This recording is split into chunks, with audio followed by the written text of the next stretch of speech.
So I will get us started. A very warm welcome to all of you to our talk today. I am Shirley Gilbert. I'm Professor of Modern Jewish History at University College London, and I'm also the Director of the Sir Martin Gilbert Learning Centre, which, as many of you will know, was established in memory of the late British historian. Sir Martin was, of course, the official biographer of Sir Winston Churchill. He also wrote very prolifically on a range of topics, the Holocaust, Israel, the First and Second World Wars. And our aim at the Sir Martin Gilbert Learning Centre is to perpetuate his legacy, first of all, in bringing the best historical research to a broad public, which is something that he really excelled at, and also to bring alive the individual voices of ordinary people who, alongside the great politicians and diplomats, also played a role in shaping the history that we learn about. As always, I will make a little plug, which is to say our aim is to keep all of our events free at the point of access. So if you would like to make a donation, however big or small, we are always very, very grateful. And it's very easy to do that on our website. Today, I am most delighted to be able to welcome Dr. Waitman Beorn, who is an assistant professor in history at Northumbria University in Newcastle upon Tyne here in the United Kingdom. But Dr. Beorn comes to us from North America. He was previously the director of the Virginia Holocaust Museum in Richmond, Virginia. He was also the inaugural Blumkin Professor of Holocaust and Genocide Studies at the University of Nebraska, Omaha. And he received his PhD in history from the University of North Carolina at Chapel Hill, where he worked under the direction of none other than Christopher Browning, who is one of the most illustrious and respected scholars of the Holocaust. And Waitman himself is a very accomplished scholar in the field of Holocaust studies. And so we feel very privileged to have him with us tonight.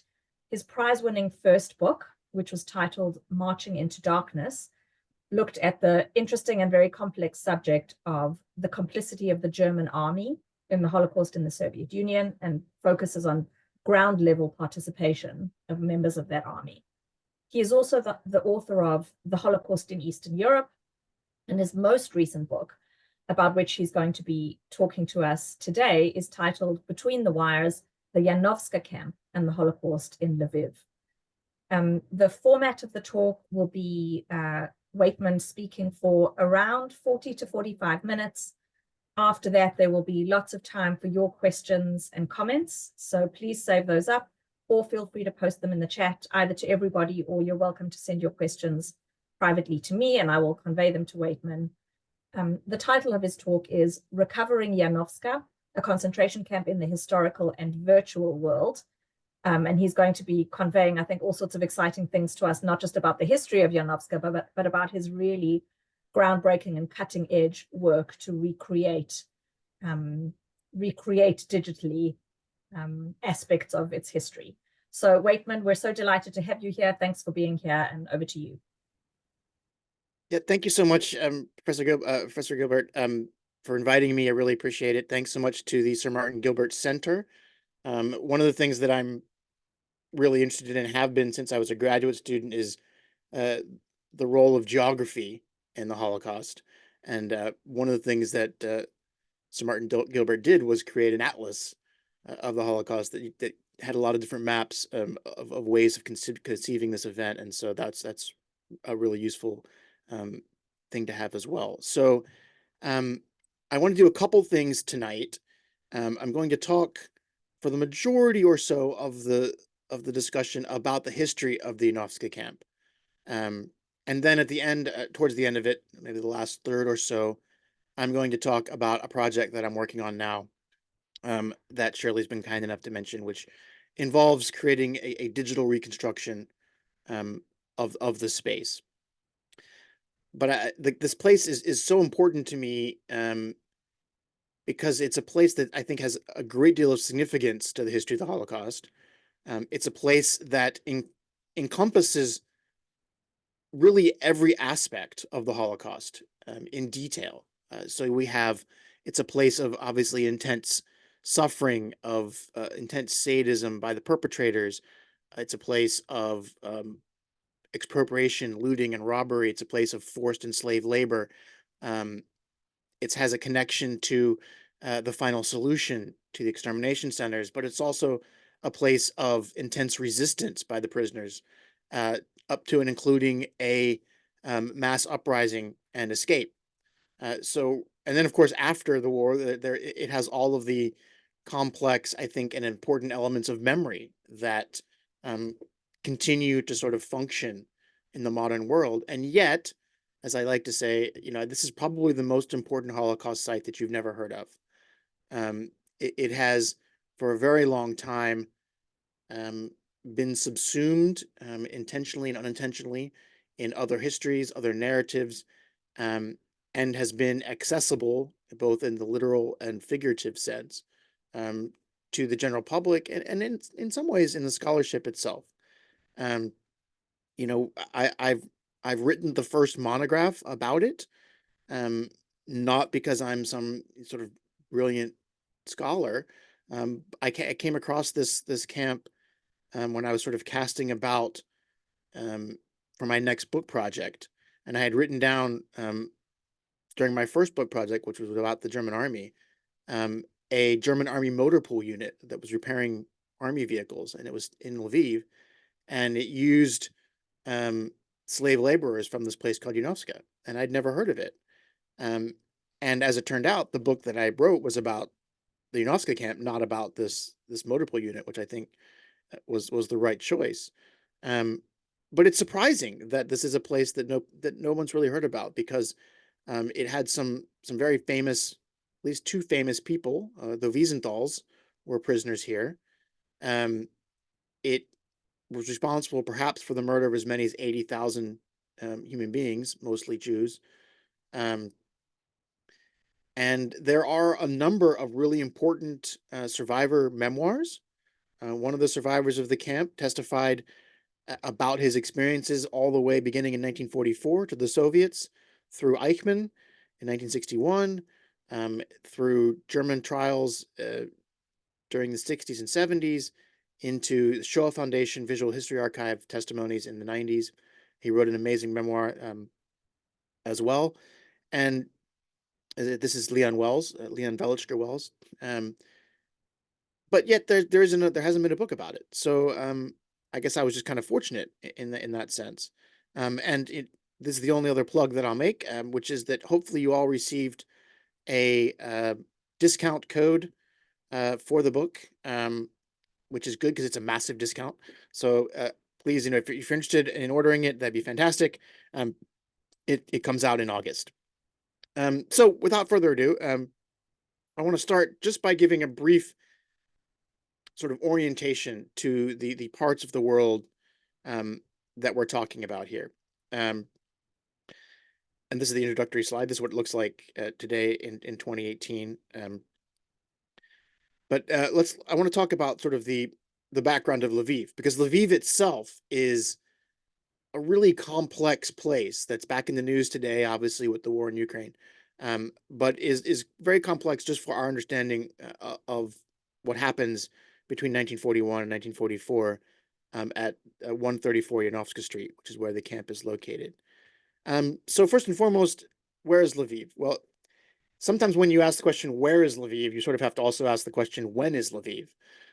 Because it's one of these places that has ended up in a variety of different nation states over its history, dating all the way back to Kievan Rus in the 900s. But if we sort of, I'm not going to give you history from the 900s. So we'll start really in the 19th century. It's the capital of an area of Eastern Europe called Galicia, which is roughly Eastern pre-war Poland, Western Ukraine today. It's an area that in 1910 had as many as 870,000 Jews, who constituted about 10% of the population. So it's and has a very rich history as well in terms of just Jewish history in the region. I'm going to fast forward a great deal past this time. So it's in Poland on the eve of World War II in 1939. It's in Eastern Poland. It's in the part of Poland that is conquered by the Soviets, as a result of their pact with the Nazis. And so on 17 September, when the Soviets invade, they eventually reach Lviv. And Lviv, ironically, is the sort of farthest east that the Nazis get.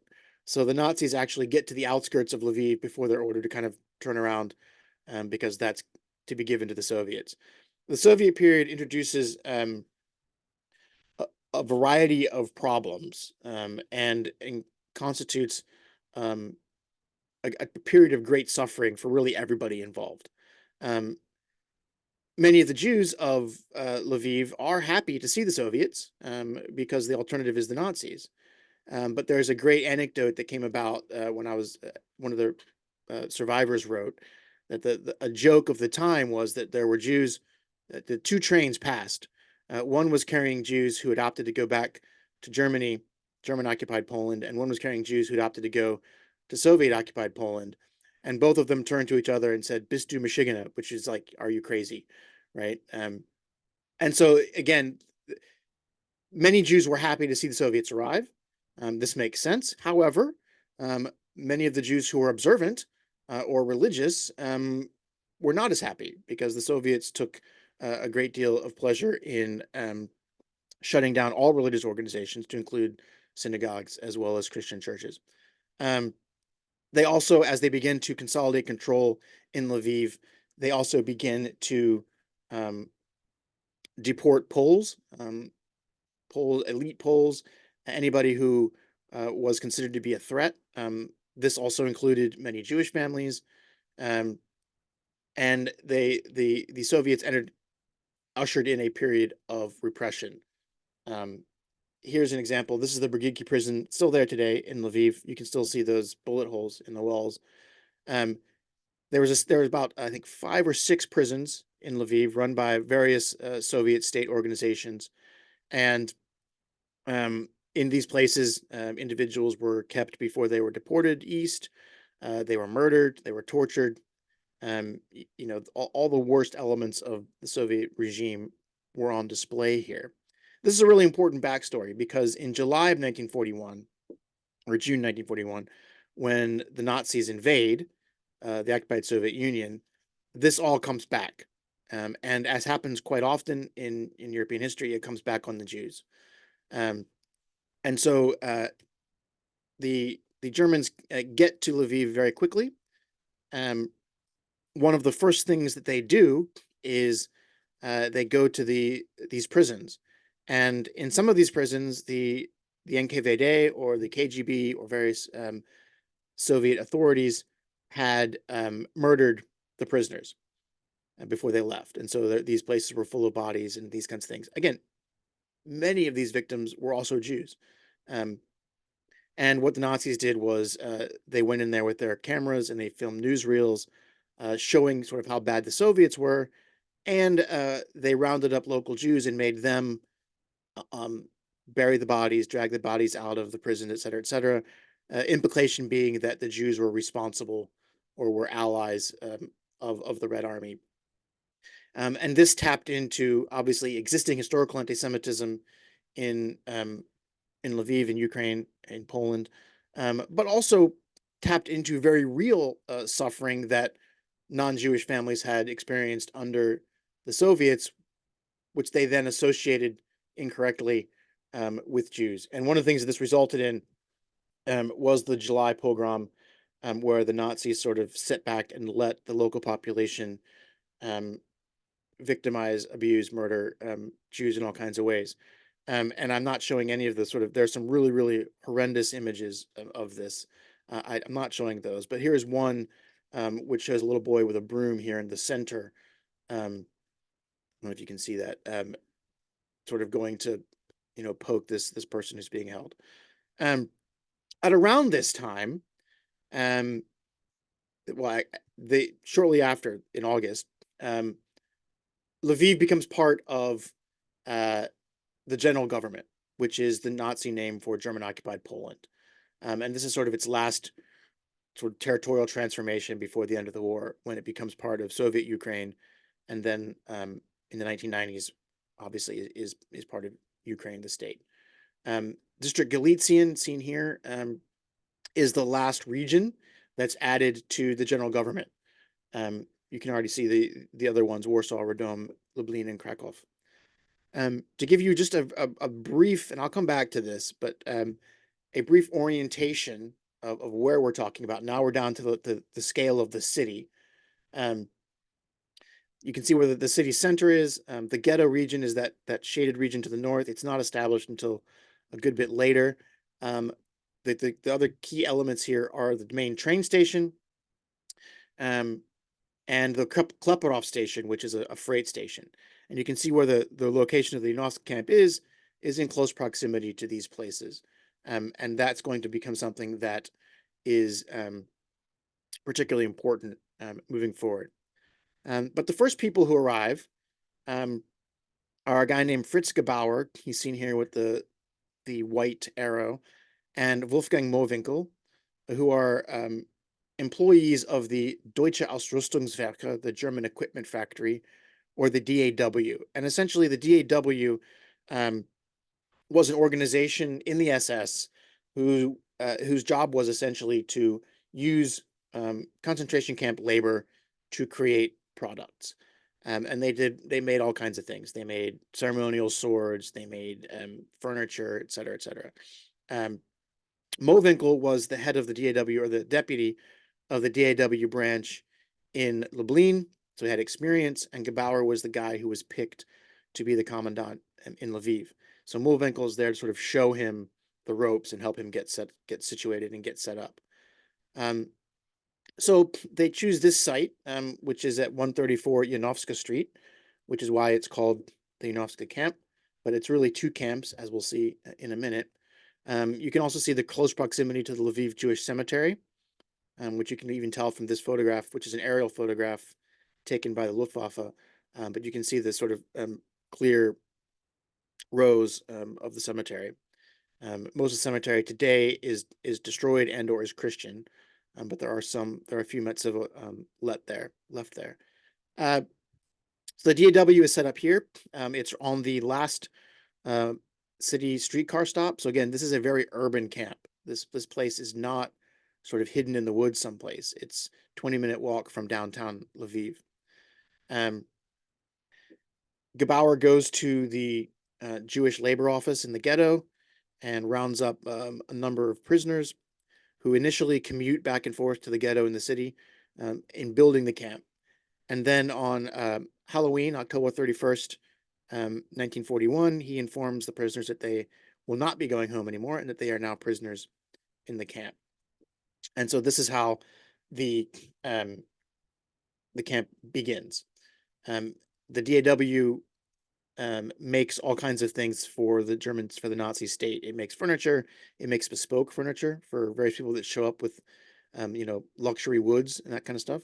It makes shipping crates. It makes pallets. It repairs uniforms, these kinds of things.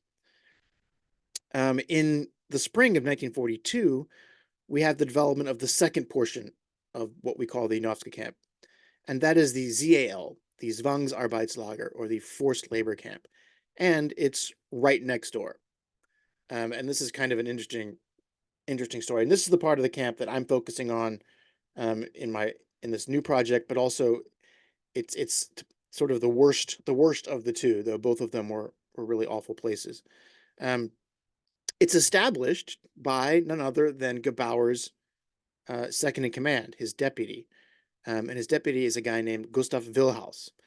And Wilhaus and his wife both, this is his wife Liesel here with their daughter, and this photograph was taken in their lawn in the camp. Wilhaus is a sort of ruthlessly, relentlessly corrupt and ambitious guy, and his wife is too. And he basically politics with the higher SS and police leader of Lviv, a guy named Friedrich Katzmann, to have his own camp. And this is something that Katzmann is interested in as well, for reasons that have to do with sort of internal SS power politics. Heinrich Himmler, who visits the camp at least once, is also interested in creating this massive military highway from Poland all the way to Rostov-on-Don. It's called Durchgangsstrasse 4. And the labor, some of the labor, certainly to create that, will come from Janowska and Galicia. And so that's an important thing to look good for Katzmann. And so it's one of the reasons perhaps that he does this. But he politics with Wilhaus or vice versa, and they create this second camp. Wilhaus poaches guards and prisoners from the DAW to staff the Zwangsarbeitslager, or the ZAL. And he will be the one of two commandants of the camp. Second commandant is a guy named Friedrich Wartzak, and he'll be the one that is the commandant at the end. I'm just going to give you a zoom in here of the aerial photograph just to give you, again, a sense of the space that we're talking about. Because one of the things that's, I guess, in some ways shocking is that this camp is both camps together are no more than 60 acres. It's a very small place. It's, about the Zwangsarbeitslager is about 300 by 400 meters. But luckily we have these really good Luftwaffe aerial photographs that we can then compare to survivor testimony and survivor drawings to give us a sense of where things are. I'll just highlight the location of the commandant's villa. That's where Wilhaus lived, in that nice little sort of landscaped garden place. And he and his wife would like to sit on the balcony of their house and shoot prisoners into the camp for fun, sometimes with their daughter present.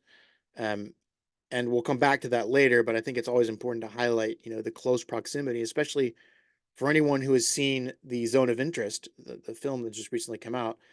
I mean, it could have been in Yanovska. Look, literally, it's the same phenomenon.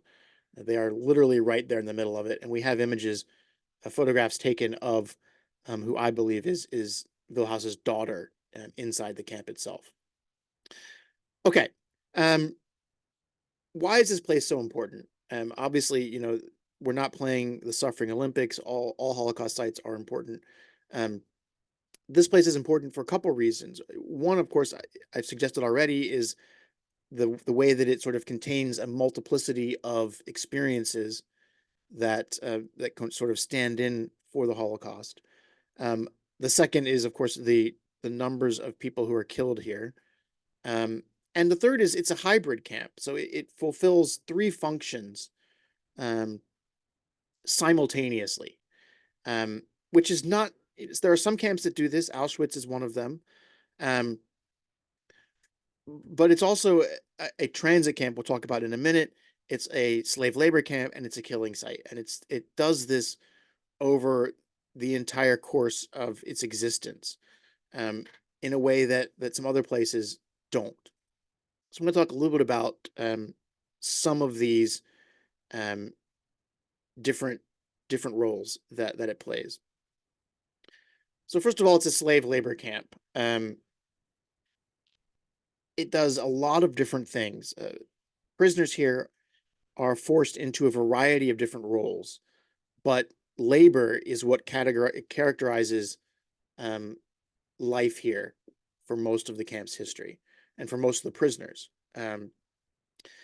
They would wake up very early in the morning, have very inadequate food, and then they would go off to do a myriad of tasks. Some of them would never leave the camp. The camp was in a constant state of construction, improvement in the eyes of the SS. So many of them would end up just working in the camp all day, which was actually viewed by prisoners as one of the worst possible assignments, because it meant you could never get out of the camp. You could never, sorry, we have, the police have showed up. You could never escape the guards. They were always on you. Whereas if you had a job outside of the camp, it often gave you the opportunity to be someplace else, which is critical, because one of the things that makes this camp, I think, important and significant is this urban situation that I've mentioned, which has it's sort of a double-edged sword. On the one hand, it means that unlike most concentration camps, the vast majority of the prisoners are locals. I mean, they're literally a mile or two or three from where they've lived their whole lives. This is not the case in most places. Um, this gives them a number of advantages, because they have connections, they have relatives on the outside, they know the city, they know non-Jews in the city. Um, it gives them the opportunity to get food, to get later on weapons, and things like this smuggled into the camp. But on the flip side, it also allows the SS to use these family connections against them. So uh, it's very clear, and it's made very public that if you escape from the camp, the SS will go to the ghetto, get your family, and kill them, which is not a sort of threat that other camps have, because they're not local. To the extent there's a story, um, again, Leon Wells' story, which is an amazing one. Um, and I'll tell it very quickly because it's just such a good one. He ends up in the camp because he takes his father's place. His father's sick at a work detail, and so he joins that work detail, which then gets sucked into the camp. Um, he he tells the woman at intake that he is a glass worker. He's never done anything with glass in his life, but he says he is. Um, and he thinks, oh great, like, this will be great. I'll work inside. It'll be nice, and the other glass workers in the camp can show me what I need to know in order to be a glass worker. So he thinks he has it all figured out. He's like 16 at the time, and he gets to the camp and then discovers he's the only glass worker, um, which is not great for him.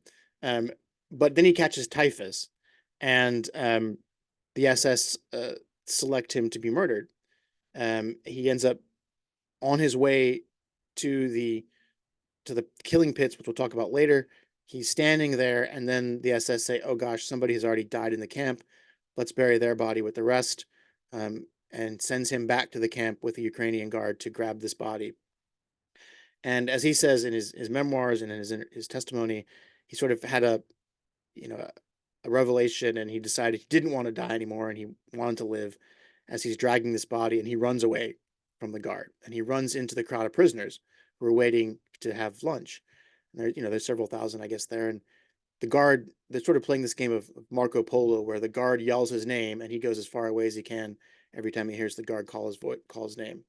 The reason I'm telling the story is, later on that night, uh, he tells his fellow prisoners, he says, "Look, if they don't report me as dead, if they report me as having escaped, come get me," because he's hiding in the barracks. "Come get me and let me know. I will come back out and turn myself in, because I know that they will get my family if they think I've escaped."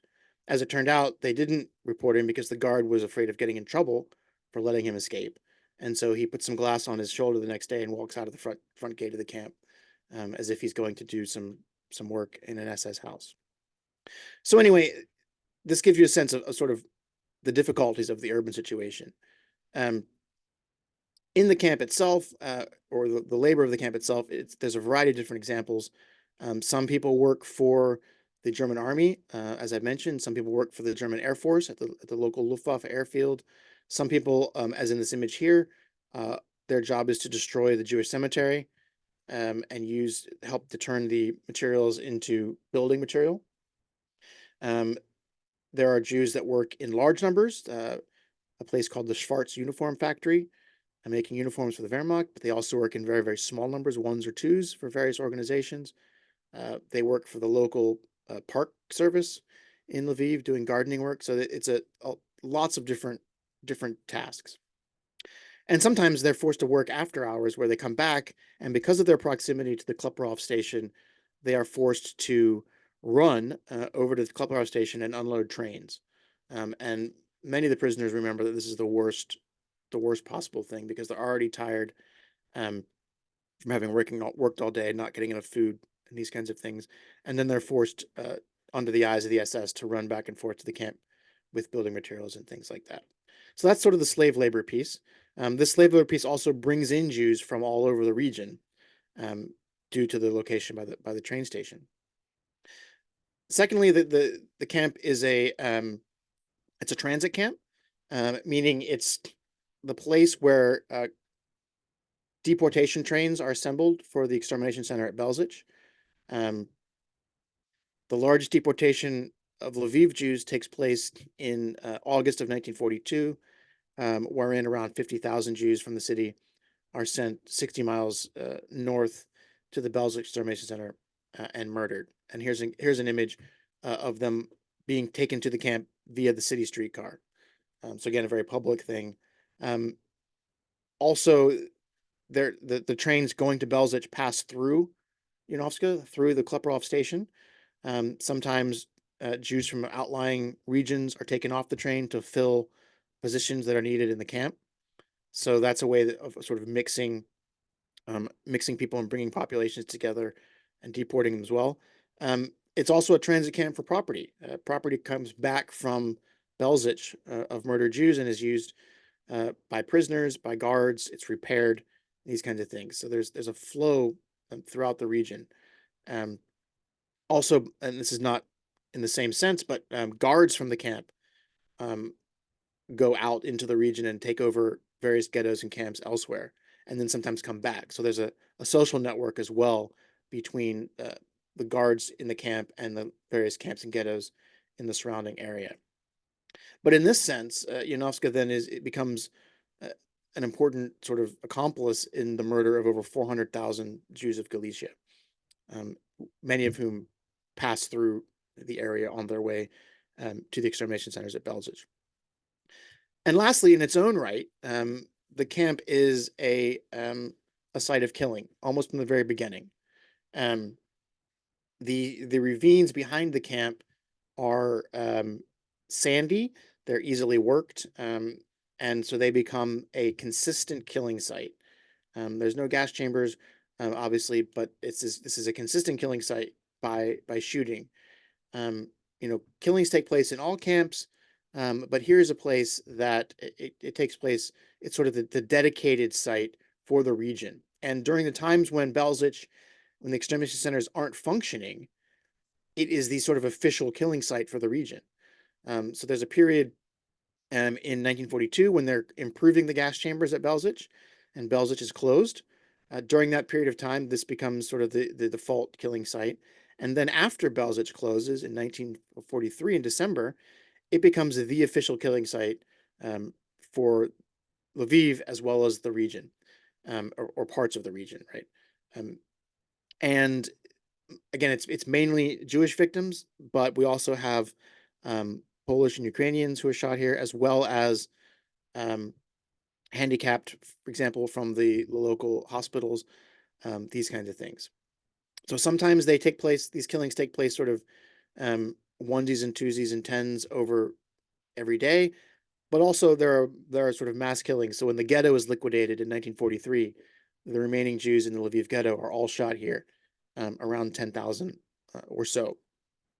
And here again, looking back at the aerial photograph, we can identify some of the areas of disturbed ground that are likely these killing sites. You can see their proximity to the camp itself. One of the other things that the camp sort of, and I'm using scare quotes here, distinguishes itself is as a site of the Sonderkommando 1005.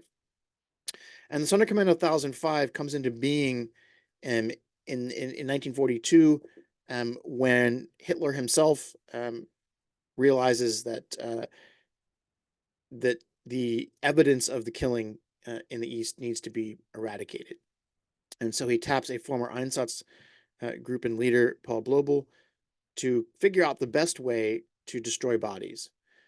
Because in the Reinhard camps, which are Belzec, Sobibor, Treblinka, and then Kelmno is another extermination center, unlike Auschwitz, they don't have initially sort of built-in crematoria. So a lot of the bodies are buried or sort of burned incompletely, not to mention all of the various sites of the Holocaust by bullets throughout Eastern Europe. So Blobel is tasked to figure out what's the best way to destroy these bodies and eradicate the evidence. And he starts at the Reinhard camps, but the next place he goes after the extermination centers of the Reinhard camps is Lviv and Janowska. And he tasks a number of prisoners in the camp to become part of what's called the Death Brigade, which is just another way of saying sort of the working group that has to do this task. Leon Wells is arrested again in the camp, so this is his second time in the camp, and he's part of this group as well. And their job is horrendous. I'm not going to get into the details, but it's awful. It's unearthing bodies, burning them again, destroying the evidence by grinding their bones into dust using this contraption here on the screen. And also, by the way, killing is taking place at the same time, so there's still killing is going on. Not to mention that Blobel, he hands this off to a local SS man to run it, but this also becomes the site of literally a training course where SS men will rotate through on a 10-day training course to learn the best practices of how to do this. And then they will be transferred elsewhere throughout occupied Europe to carry out what they've learned. So Yanovska again plays an outsized role in this sort of the end stage of the genocide, which is the destruction of the evidence of genocide. Okay, but and again, there's no obviously there's no happy ending to any of this, but at least we can be thankful that there is an uprising and a revolt that takes place in November of 1943 after the liquidation of the ghetto, after a partial liquidation of the camp itself. The prisoners realize that sort of the end is near. There is I think, relatively well-established network of resistance in the camp itself. There are some connections even between that group and Żegota, which is the Jewish arm of the Polish Home Army. And two uprisings take place simultaneously on November 19th, 1943. One of them takes place at the camp itself. It's very sort of confused. Trying to reconstruct what happened is difficult. But it appears that they decided to have a revolt. At some point it kicks off, and it's sort of pandemonium and chaos.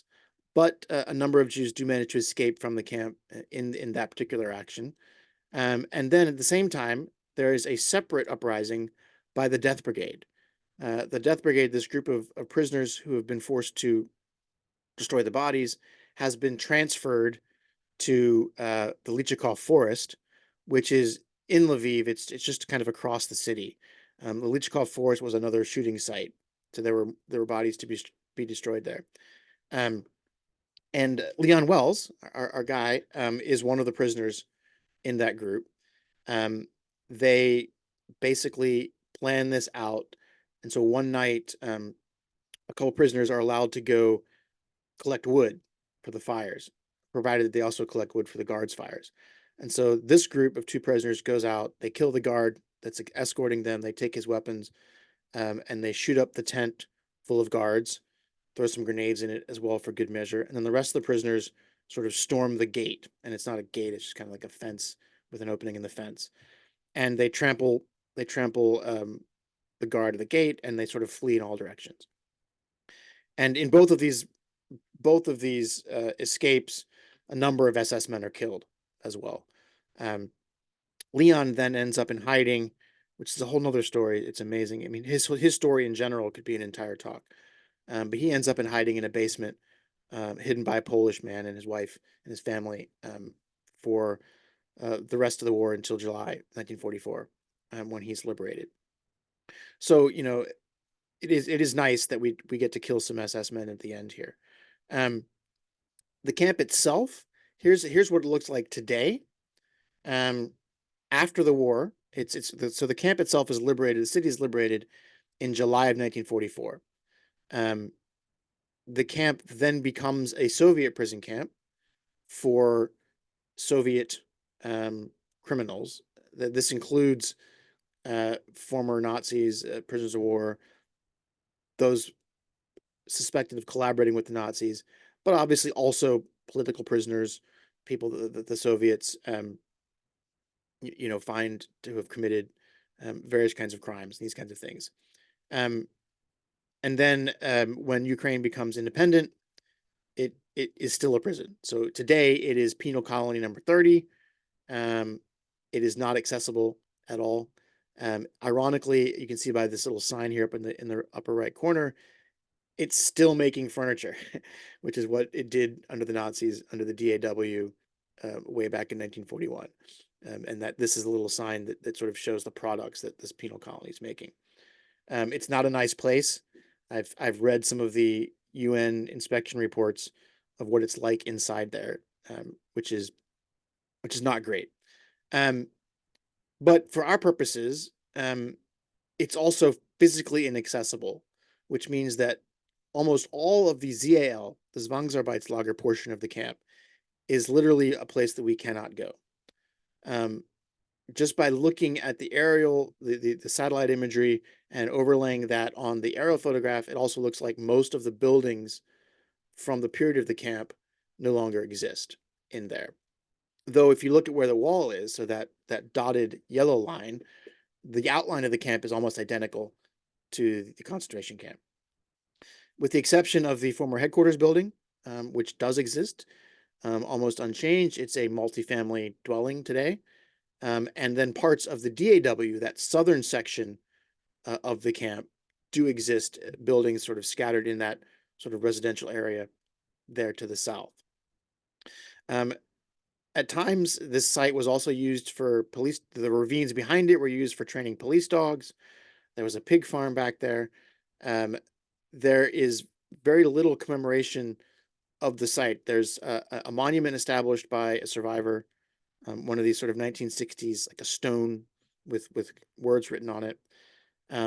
But there is a project that I'm involved with to hopefully try to identify these burial pits in the hills behind the camp with an eye to some form of commemoration.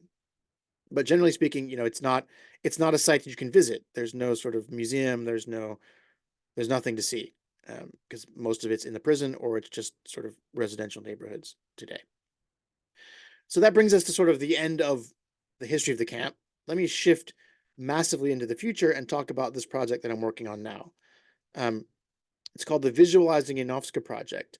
And because of everything I just mentioned, which the fact that we cannot visit this place, I asked the question, well, could we recreate this in the virtual world to allow people to visit it and learn about its history and commemorate it, right? Because we can't do this in sort of the physical spaces of the camp itself.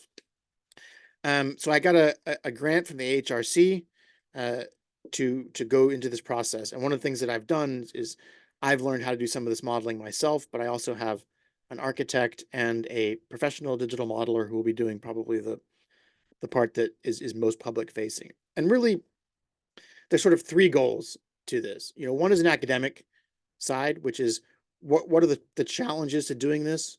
What are the questions that arise? What choices do we have to make when we are creating a space like this in the virtual world, right? To include, what are the ethical choices that we have to make? What things do we show? What don't we show? What levels of detail? These kinds of things. How do we build it from digital sources? How do we from historical sources? What sources can we use? How do we recreate a space that no longer exists? And then there's the public facing side of this, which is how do we create a way to virtually visit and educate people about this particular place? And so one of the products of this project will be a sort of web platform that will allow people to take sort of virtual tours through the space, where they will be exposed to the history and will learn about what happened there. I'm going to show you some of the examples of that in a minute. So what sources do we have? As I mentioned, there's actually quite a variety of sources extant. Ironically, there's almost nothing from the German side in the sense of like documents from the wartime period. There's almost no Nazi documents at all that deal with the camp. So we're relying very heavily on survivor testimony, survivor images, German testimony of perpetrators in the context of trials after the war, and particularly those aerial photographs, which I noted earlier. Those are incredibly helpful in doing this. I want to give a special mention to two survivors of the camp without whom we couldn't do this. And I've said this before in these talks. I kind of feel like they're my partners in this. That's how involved they are. Without what they did, this project would be impossible. And in fact, we would know a lot less about the history of the camp itself. And there's Zev Porath and Herman Levinter. And so Zev Porath was a architect from the city of Lviv. He is taken prisoner in the camp, and his job was to work in the technical office as a draftsman, so basically a lower level of architect. And he sits on the third floor of the headquarters building, and under the direction of the prisoner sort of overseer of this office, there's always someone watching what's going on in the camp. And he draws 60 different drawings and architectural sketches of the camp surreptitiously as during his work hours. And then he manages to escape and takes them with him. And they now live in the Ghetto Fighters House Museum in Israel. And so we have access to them. And the second person is Herman Levinter, who, crazily enough, was the official camp photographer. Now, he's a Jewish prisoner, but he's allowed to walk around the camp and take photos, in addition to sort of taking vanity shots for the SS and these kinds of things. And he too escapes the camp with the negatives of the photographs he's taken. And so we have a series of photographs taken by him of the camp in operation, as well as he also does a great job of documenting the camp immediately after liberation in September of 1944. And without these two visual sources, as I think you're going to see in this example, this task would have been really, really difficult. So I want to give you just a very quick case study example of one building that I've built myself, because I've decided that it's important for me as the leader of the project to know how it works. So I've taught myself 3D modeling, 3D architectural modeling in a platform called Blender. And so this is how I went about building the commandant's villa. So this is Vilhouse's house. Here's a map. This map is drawn by Porath in in 1961, in the context of a trial. It's amazing. If you look at it, you can already probably see, comparing it back to the aerial photograph, how accurate it is in terms of where buildings are and what they are. That's been super helpful in being able to sort of label the spaces of the camp. Here's the commandant's house right here, number 21. Here's that photograph. So again, if you compare his map with the aerial photograph from 1944, it's really good. And that's been really, really useful. Here's an inset zoom in of the commandant's villa here. The shadows are really important in helping us figure out what buildings looked like, how big they were, these kinds of things. This is a plan drawn by Porath as well. Again, this is an overhead shot. You can see in the center of the picture here. Let's see. You can see right here. Here's the commandant's house. Here's that turnaround, right? So if I go back, there's that turnaround right here. Here it is in his image. Again, it's really, really good. These are trees, so this is like a nice little garden and this kind of stuff. Here's a diagram that he drew of the villa itself. Again, it's amazing, right? We have sort of a facade of what the building looked like, as well as a floor plan and an interior floor plan of what all the rooms were, even labeled what they are, along with dimensions, right? So this is really helpful. We also have an image taken by Herman Levinter, the photographer. So here is a photograph of the house. So what did I do? So I start by taking the foundation based off of the dimensions that Porath gives me, as well as you can sort of get dimensions from the aerial photograph as well. Then I can build the floor plan, again using Vilhouse's or using Porath's dimensions and drawings. Again, just keep adding in windows, doors, these kinds of things. Adding in some more details like the roof, the balcony. And we end up with something like this. And notice you can see through the windows, all this kind of stuff works with the lighting and these kinds of things. as well as I can build beginning to build some of the outer external features as well.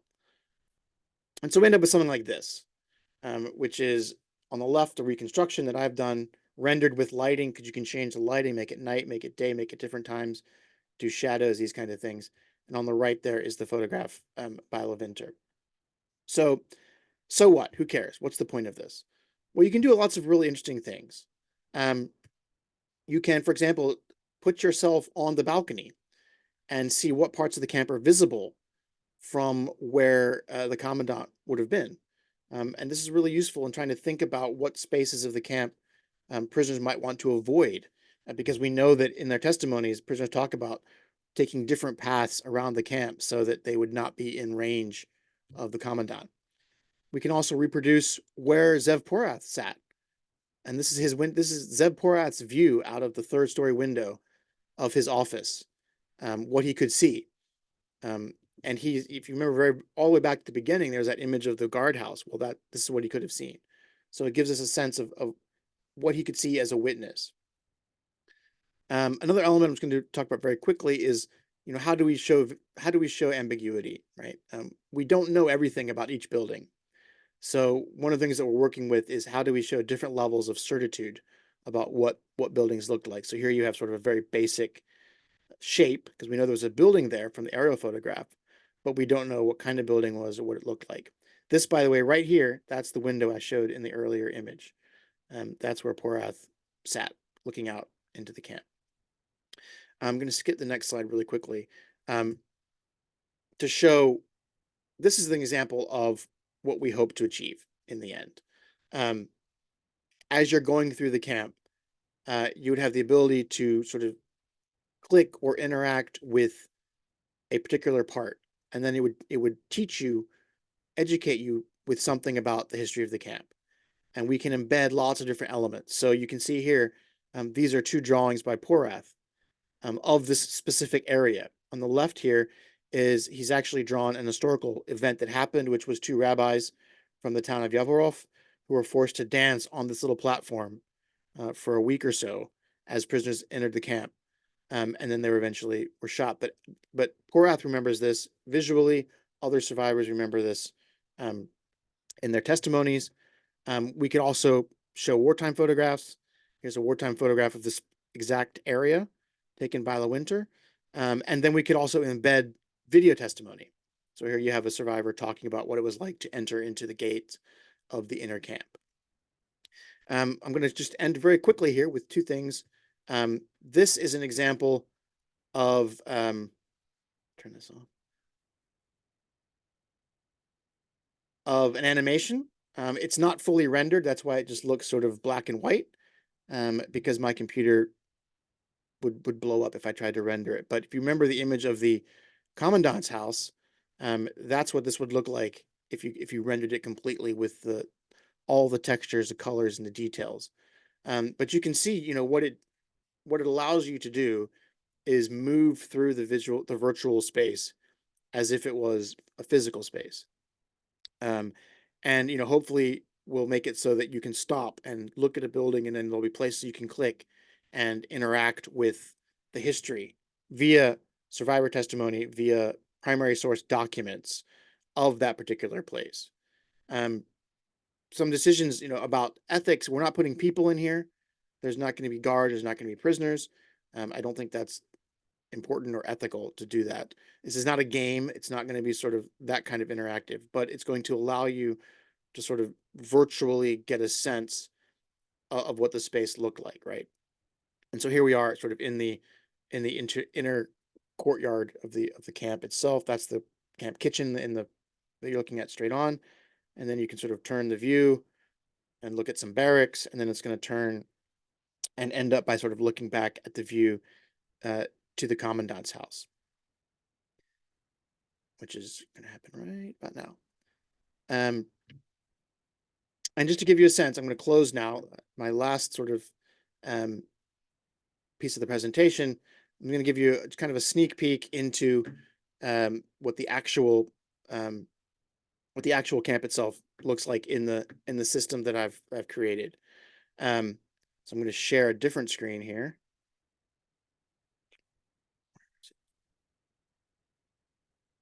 So here's that aerial photograph, which I have here's that aerial photograph which I've just put into Blender, right? So you may recognize that from the presentation. And what I can do then is I can turn on the buildings that I've built. And you can sort of see now, there's the commandant's house right here in the center. But you can see now that you can interact with the scene. You can, sort of see where all the different things are. Later on, we're going to add terrain, so you'll be able to see in the background. This won't be flat. This will be actually the hills. And we've already used this in trying to figure out various questions about what's where in the camp. This is the women's camp here, which I haven't talked about. But again,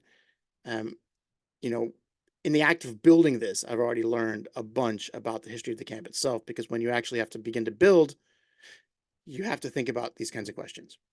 Okay, I'm going to stop here. Thank you so much for your time, and I look forward to your questions.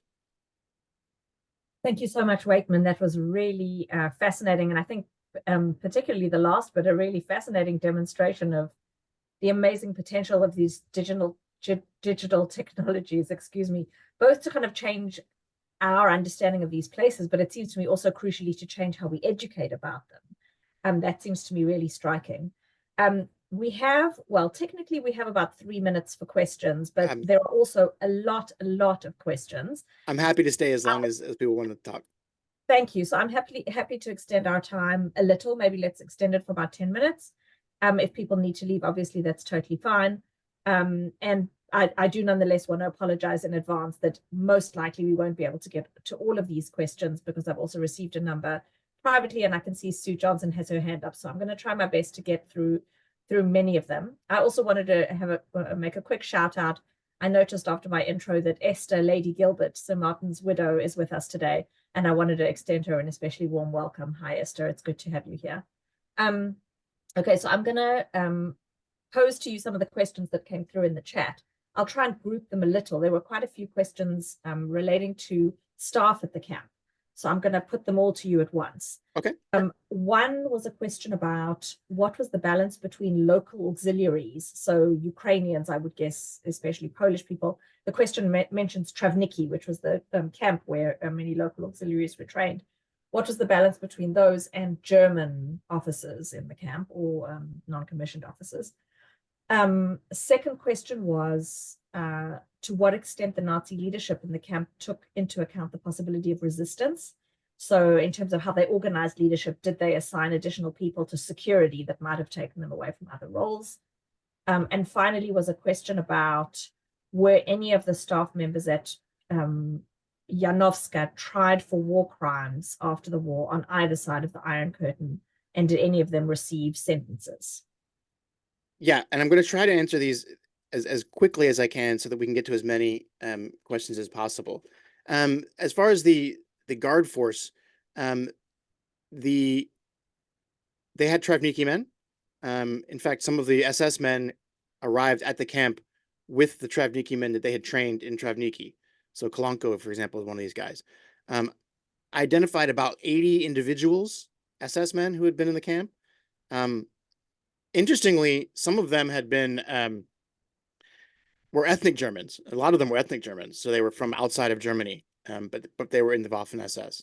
The majority of the guard force, like most places, is these Travniki / Ukrainians. Some of them are even local, so there are a series of Ukrainian policemen from Lviv that end up also being in the camp. I don't know the exact numbers of the Ukrainian guards, but just kind of based on other places, the numbers are probably 4 to 1, 5 to 1. These are the ones sitting in the guard houses. These are the ones sort of doing routine sort of day-to-day stuff. The question about resistance or about security, can you repeat that really quickly? Just what was, I missed that. It was the question was to what extent, well, maybe I'll read his exact question. How much did uprisings affect planning by the Nazis regarding security? Okay, so in general, yeah. So overall, it's important to place the uprisings at Yanovska in the context of other places. So there are important uprisings at Treblinka. There's a great scholar called Chad Gibbs who is actually working on prisoner resistance and the uprising at Treblinka itself. There's one at Treblinka. There's one at Auschwitz. In addition to the very famous one at Sobibor, as well as obviously the Warsaw Ghetto Uprising. And uprisings of a physical, violent nature by Jews take place an awful lot more than people give them credit for. As far as how that impacts security choices, I think the best way to answer that at the sort of the macro level is after the Warsaw Ghetto Uprising, and then after the Sobibor Uprising in October of 43, the Nazis get very, very anxious about the possibility of Jewish resistance.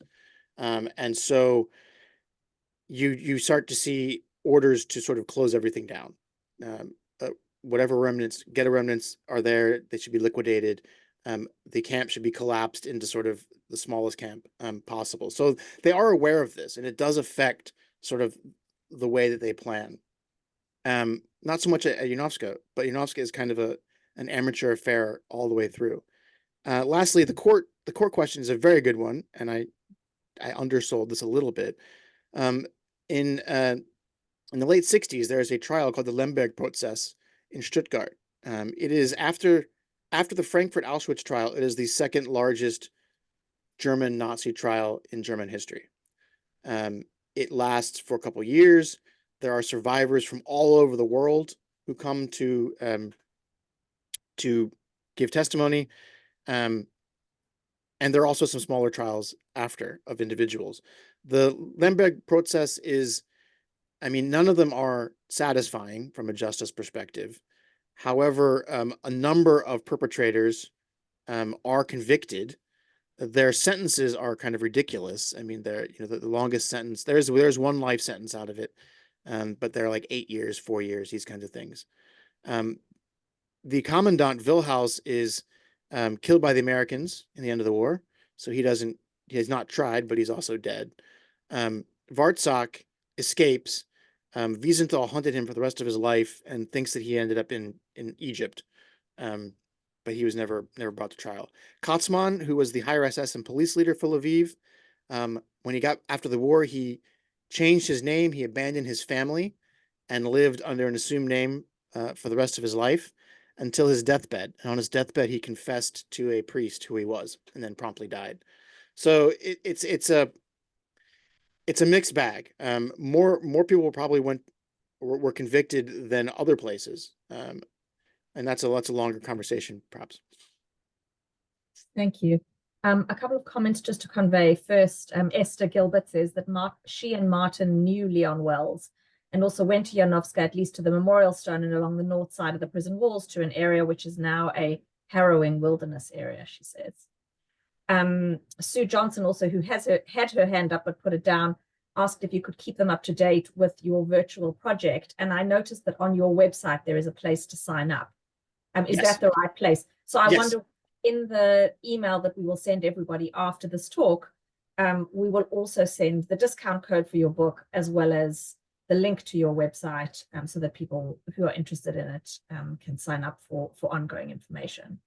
Let me pose to you another question, which was relating to the post-war history that and the stuff you're working with now.